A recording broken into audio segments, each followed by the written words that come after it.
이번 시간은 캔들에 대해서 설명드리겠습니다. 결국 캔들이라는 게 모여서 이동평균선이 되고 주가의 흐름을 예측하는데 쓰이게 되기 때문에 캔들부터 이해를 해야 됩니다. 보통 캔들은 그 상승하는 거 빨간색을 양봉이라고 그러고요. 하락하는 거를 음봉 파란색입니다. 기본적으로 9시에 장이 시작하면 그 9시에 시작하는 가격이 시가가 되고요. 양봉일 경우에. 그리고 3시 반에 장 마감될 때 가격을 종가라고 그럽니다. 반대로 음봉일 경우에는 시가가 9시에 시작가가 되고요. 그리고 3시 반 장 마감일 때 종가가 됩니다. 이렇게 꼬리가 잡히는 것들은 윗꼬리나 아랫꼬리가 잡힌다는 건 그 장중에 여기 위에 올라갔다가 내려왔다. 그리고 내려갔다가 올라왔다를 말하는 겁니다. 보통 그 당일 시가는 전일 종가 근처에서 시작하는 게 일반적이긴 한데, 뭐 시장에 악재가 있거나 종목에 악재가 있을 경우에는 전일 종가보다 밑에서 시작을 하고요. 호재가 있을 경우는 전일 종가보다 위에서 시작을 합니다. 그리고 장 마감이 이제 3시 30분에 마감이 되는데 3시 20분에 동시효과라고 해서 20분에 동시효과가 걸리고 3시 반에 마지막 체결이 되고 끝납니다. 그리고 시간외가 4시부터 6시까지 10분마다 체결이 됩니다. 시간외에서 최대 상승률은 10%고요. 장중에 최대 상승률은 30%, 상한가라고 30%, 그리고 하한가는 마이너스 30%고 시간외에서도 하한가가 마이너스 10%가 됩니다. 대신 만약에 당일에 장중에 상한가를 가면 시간외에서는 10%를 상승할 수 없습니다. 당일 최대 상승폭이 30%인데 만약에 30%를 장중에 갔으면 시간에서는 보통 그 상한가 가격에서 계속 거래가 되지 더 올라가지는 않습니다. 예를 들어서 뭐 25%면 시간의 상한가는 5% 올라간 게 시간의 상한가가 되고요. 반대로 뭐 오늘 장중에 마이너스 20%로 끝났으면 그 시간에서는 마이너스 30%까지도 갈 수 있는 거죠. 그러니까 간단히 설명을 드리면은 최대 상승폭은 1일 최대 상승폭은 30%인데 장중에 간 것 플러스 시간에까지 포함해서 30%고, 그러니까 그렇게 설명을 드릴 수 있습니다. 그리고 뭐 캔들 하나하나에 모든 의미를 두는 사실은 해석을 많이 하는데, 하나하나 어떤 캔들이 모였을 때 상승을 할 수 있는 건지 하락을 할 수 있는 건지에 대해서 많은 설명 자료도 있고 책도 많은데, 그게 사실은 확률적인 거긴 하지만 그걸 다 기억하고 있을 수는 없습니다. 없기 때문에 중요한 것만 몇 개를 설명을 드리면, 결국은 여기가 고점이냐 저점이냐에 대해서 이제 판단을 해야 되는데, 보통 요런 캔들 이렇게 요걸 영망치형 캔들이라고 하는데요. 영망치형 캔들은 이렇게 밑에 몸통이 있고 위에 꼬리가 잡히는 것들, 그리고 또 이렇게 도지형 혹은 십자형 캔들이라고 그러는데, 이런 캔들이 고점에서 나왔을 경우에는 이제 상승 추세가 끝나고 하락 전환을 한다는 의미로 볼 수 있고, 저점에서 이런 캔들이 나올 경우에는 보통 이제 저점을 잡고 상승을 할 가능성이 높다라고 말을 합니다. 왜 그거를 간단하게 매물하고 매수세, 매도세로 설명을 드리면, 요 영망치형 캔들에서는 시작한 다음에 쭉 매수세가 강해서 이렇게 상승을 하다가 고점에서는 매수세보다 매도세가 강해서 눌러버렸어요. 눌러버렸다는 거는 누군가가 더 많이 팔았다는 거죠. 그래서 여기가 되면 고점에서는 여기 고점 시간이 되고, 반대로 저점에서는 엄청나게 많이 사람들이 물려 있겠죠. 하락하고 있는 와중에. 근데 거래량이 들어와서 쭉 올렸는데, 쭉 매수세가 강해서 올렸는데 이렇게 물린 사람들이 많기 때문에 좀 오르니까 막 팔고 싶은 욕구가 막 생기거든요. 그러면 여기서 그런 사람들이 팔게 되면 이제 매도세가 강해져서 이렇게 떨어지는 거죠. 물론 이렇게 음봉일 때도 마찬가지고. 그런데 결국은 요 캔들에서 거래량이 많이 저점인데 거래량이 들어왔다는 거는 누군가가 좀 끄집어 올리겠다는 의도가 있기 때문에, 저점에서 요런 캔들이 십자형도 마찬가지고 거래량이 동반돼서 요런 캔들이 만들어지면 이제 하락 추세가 끝나고 상승 전환의 가능성이 있다라고 말을 합니다. 그리고 이제 이동평균선이라고 하는 건데, 이동평균선은 각 캔들의 종가를 평균을 낸 것을 이동평균선이라고 합니다. 5일선 같은 경우에는 5개의 캔들, 5개의 캔들의 종가의 평균값을 낸 게 5일선이고요. 그리고 21선 같은 경우는 20개의 캔들을 평균 낸 값을 그 추세를 이은 것을 21선이라고. 61선하고 121선은 60개의 캔들, 121선은 120개의 캔들의 평균값을 선으로 그린 게 61선, 121선이 됩니다.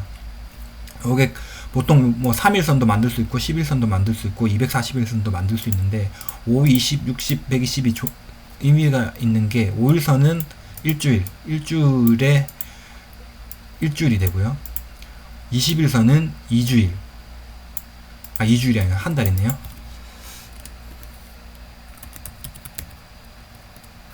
그리고 60일선은 한 분기. 그리고 121선은 6개월.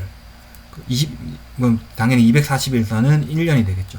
그래서 60일선과 121선은 수급선. 지금 이게 이제 어느 정도 매수 매도가 잘 이루어지고 그 종목에 대한 그 악재가 없이 흘러갈 경우에 어느 정도 수급이 붙어 있다는 것을 의미해서 수급선이라고 부르고, 121선은 경기가 좋냐 나쁘냐, 이 종목에 대한 경기가 좋냐 나쁘냐를 설명하는 게 해서 보통 경기선이라고 부릅니다. 그리고 요거는 이제 하루 만에 만들어진 캔들을 가지고 한 거를 그래서 일선이라고 부르고요. 일선. 그리고 이걸 주봉으로 나타낼 수 있습니다. 주봉으로 나타낼 수 있기 때문에 일주일을 한 캔들로 만들어서 보는 거를 보통 주봉이라고 하고, 월봉은 한 달의 그 거래를 한 캔들로 만들어서 보는 게 월봉이 됩니다. 그리고 당연히 당일에 대해서 분봉, 3분봉, 5분봉, 뭐 30분봉, 요거는 당일 그 1분, 3분, 뭐 30분, 120분 이렇게 하는 게 분봉이 되는 겁니다. 그래서 각 분봉이냐, 일봉이냐, 주봉에 따라서 다 캔들을 따로 만들 수가 있고, 거기에 따라서 이동평균선을 다 만들 수가 있습니다.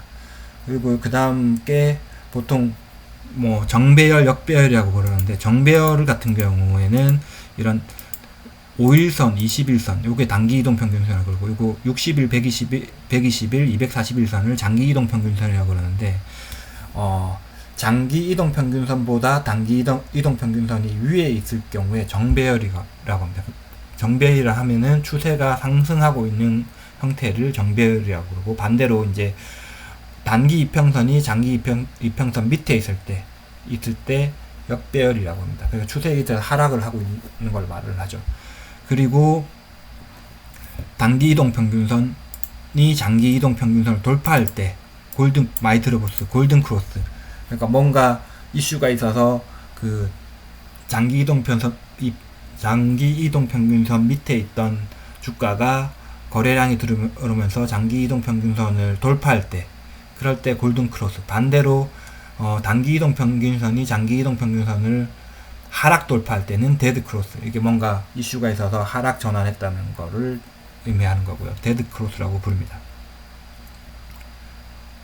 그리고 이게 단순히 이동평균선, 이 종목에 대한 이동평균선만 볼 게 아니라 코스피, 코스닥 지수와 어떤 관계를 갖고 있는지, 지수의 그 이동평균선하고 종목의 이동평균선하고 똑같은지, 뭔가 다른지, 뭐 시장은 좋아서 막 상승하고 있는데 이 종목은 막 데드 크로스가 나왔다 이러는 거면은 시장에 비해서 이 종목은 되게 안 좋은 종목이라고 볼 수 있는 거고, 반대로 시장은 정말 안 좋은데 이 종목만 그 정배열로 계속 상승하고 있다, 그러면은 이 종목은 시장보다 강하다라고 말을 할 수 있는 거죠. 최근에 올라갔던 2차전지 종목들을 보면은 다 시장보다 강하게 올라가 있죠. 그런 것들을 좀 판단을 해야 됩니다. 이제 종목을 보고 이제 설명을 드리면, 삼성전자로 설명을 드리면,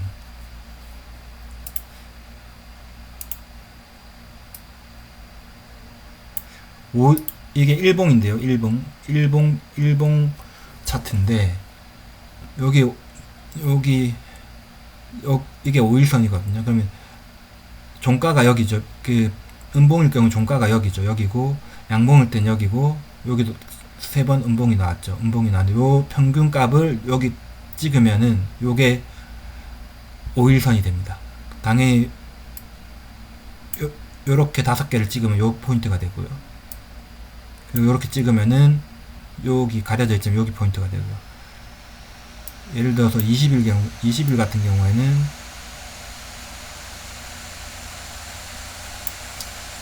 여기서부터 여기까지 종가의 평균을 낸 게 여기가 되는 거죠.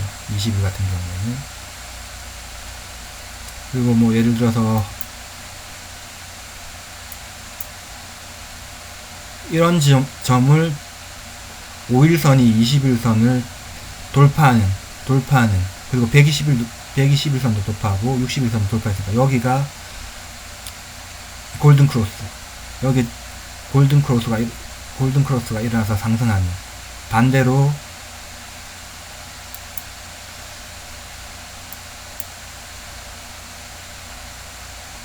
여기서부터 5일선이 21선을 하락 돌파하고 61선 120선 하락 돌파하고 이럴 경우에 하락 전환, 데드 크로스가 발생했다고 말을 합니다. 그래서 결국은 주가는 고점을 찍고 쭉 떨어지는 방향으로 가는 겁니다.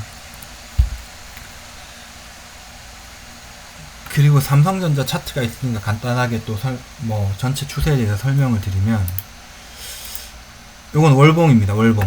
월봉인데, 그러니까 한 캔들을 한 캔들이 한 달 거래에 대한 거를 만든 게 월봉에서의 캔들입니다. 보면은 지금 중요한 상승 구간이 여기 이렇게 발생을 했는데, 삼성전자처럼 큰 시총을 가지는 업종들은 정말 큰 이슈가 있지 않으면 큰 상승이 없습니다. 그래서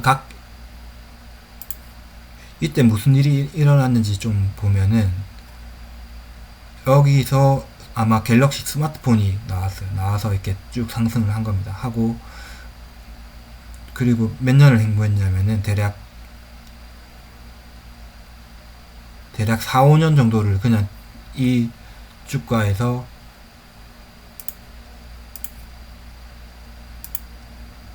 횡보를 했어요. 그리고 그 다음에 다시 이렇게 대략 1년 반 넘게 이렇게 상승을 했는데, 여기서는 아마 반도체 때문에 올라간 거예요. 여기서 처음으로 스마트폰이 나오기 시작하면서 올라갔고, 그게 이제 펀받는 데서 이제 그 스마트폰에 대한 거는 끝났고, 몇 년 동안 횡보를 지속하다가 여기서 이제 반도체가 좀 반도체 업종이 좋아지면서 이렇게 상승을 했습니다. 제가 요때 삼성을 퇴직했는데, 퇴직하기 전에 휴대폰 사업부는 맨날 성과급이 50% 넘게 받고 50%씩 받고 있었고, 반도체 사업부는 맨날 10% 20% 받고 있었거든요. 근데 여기서부터 역전이 돼서 여기서부터는 반도체 사업부에서 성과급을 50%씩 계속 받고, 휴대폰 사업부는 좀 덜 받게 됐죠. 그런 이슈가 있었고, 여기서는 코로나 저점 찍고 유동성으로 그냥 삼성전자의 업황이 정말 좋아졌다고 보는 것보다, 전 세계적으로 돈을 푸는 데 의해서 유동성 때문에 이렇게 올라간 거라고 보입니다. 그래서 삼성전자가 다른 큰 이슈가 있지 않은 한 저는 그냥 여기 7만원, 6만원 이 시세에서 계속 횡보를 할 거라고 봅니다. 예를 들어서 TSMC를 이겨서 시스템 반도체에 대한 그런 게 개선이 되지 않은 한 딱히 올라갈 명분이 없어요, 지금 그래서 저는 삼성전자에 대한 투자를 별로, 장기적으로 10년, 20년 투자할 거라면 모르겠지만, 1년, 2년 이걸 보기 위해서 삼성전자에 들어간다, 저는 그러고 싶지는 않습니다. 반대로 저는 LG전자를 좋게 보고 있는데, LG전자가 삼성전자에 비해서 시총이 한 10배에서 20배 작거든요. 근데 올해 같은 경우는 삼성전자가 영업이익이 너무 낮다 보니까 LG전자가 그 영업이익을 삼성전자를 추월했어요. 시총은 20배나 작은데. 그리고 LG전자 같은 경우에는 가전에서 거의 세계 1위를 찍고 있죠. 물론 경기 침체 때문에 이제 가전이 좀 매출이 안 올라갈 수도 있는데, 최근 이제 전기차 때문에 전장 사업에 많은 투자를 하고 있고, 작년까지만 해도 전장 사업이 계속 적자였어요. 적자였는데 올해부터 이제 흑자로 돌아섰고, 전장 사업이 사실은 다른 사업보다 더 크게 갈 수 있기 때문에 지금 주가는 저평가됐지 않았나 생각이 됩니다. 예를 들어서 이때 오른 게 애플가 때문에 이렇게 올랐어요. 삼성 LG전자라는 시총 큰 20조짜리가 상한가를 갈 만큼 강했거든요. 전장 사업이 제대로 이제 잘 이루어진다면은 LG전자는 지금 몇 년째 지금 년 단위로 봐도 계속 행보거든요. 그런데 뭐 전장 사업 같은 게 잘 될 경우에 저는 뭐 20만원 이상 갈 수 있지 않을까, 장기적으로 하면 2, 3년 내에 한 20만원 근처에 갈 수 있는 종목이 아닌가 저는 생각을 합니다. 삼성전자에 삼성전기가 있으면 LG전자에는 LG이노텍이 있거든요. 그러니까 삼성전자, LG전자는 완성품을 만드는 업체라고 보면 거기에 부품들을 LG이노텍과 삼성전기에서 만든다고 보시면 돼요. 그리고 실제로 LG이노텍과 삼성전기에서 만든 부품들이 뭐 애플 같은 경우 애플에 엄청나게 공급을 하고 있죠. 특히 LG이노텍 같은 경우는 카메라나 디스플레이 관련 부품들을 애플에 많이 공급을 하고 있죠. 실제로 옛날에 LG전자를 매수를 할 때 LG이노텍을 매수할까 LG전자를 매수할까 고민을 하다가 LG전자를 매수를 했는데, 결국은 LG이노텍은 아마 이맘때쯤인 것 같은데 40만원까지 갔다가 끝났고, LG전자는 하락했다가 겨우 본전 근처에 팔았다가 샀다가 좀 해서 이제 본전 근처에 와 있습니다.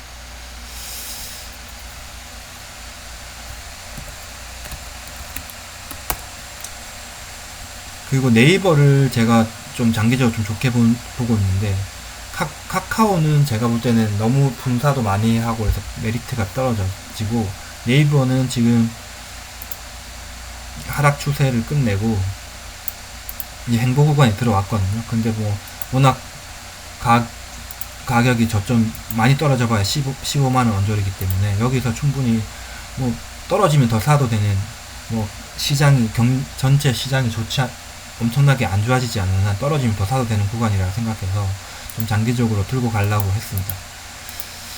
근데 때마침 여기 이제 여기 급등을 하고 여기 위에서 머물고 다시 갭을 띄워서 올리고 그 다음날도 또 갭을 또 올렸어요. 네이버가 이것도 아마 수십조 되는, 시총이 수십조 정도 되는데 이렇게 계속 갭을 띄워서 올린다는 거는 사실은 쉽지 않은 거거든요. 이때 갭을 띄운 이유가 이게 갭 뜬 날 AI 이슈가 많이 불어서 중소형 AI주가 엄청나게 급등을 했어요. 막 상한가도 가고 갔었는데, 이 네이버라는 업체가 그 AI로만 이렇게 급등을 해서 더 올라갈 가능성은 저는 없다고 봤습니다. 그래서 이날 갖고 있는 물량의 3분의 1 정도는 팔자고 얘기를 드렸거든요. 다행히도 이 고점에서 대부분 팔았고, 이게 조정이 얼만큼 올지는 사실은 모르겠는데 한 22만원 근처에서부터는 계속 다시 사야 되지 않나 싶거든요. 여기부터는 이제 한 번 더 올려줄지 내려줄지는 모르겠지만 여 근처에서는 계속 또 매집을 하고 더 떨어지면 비중을 더 태우고 계속 이렇게 진행을 할 계획입니다. 10분 안에 맨날 끝내려고 하고 있는데 잘 안되네요. 논리적으로 뭔가 좀 잘 말을 하고 이런 걸 좀 연습을 하려고 이걸 만들고 있는데 쉽지가 않네요. 다음부터는 꼭 10분을 지켜서 끝내도록 하겠습니다.